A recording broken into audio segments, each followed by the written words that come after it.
పాదముని చేరుట నీ వంటి పరిశుద్ధునికేలను నాలాంటి నరమాతృని చేరుట నీ వంటి పరిశుద్ధునికేలను ఏ మేధావికి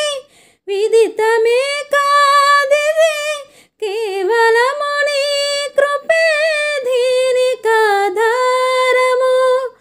ఈ సంకల్పమే నా సౌభాగ్యమే నా బ్రతుకంత కొనియాడుట దేవాని సాక్షిగా నేనుండుట ఈ మంటికి భాగ్యము దేవాని సాక్షిగా నేనుండుట ఈ మంటికి భాగ్యము.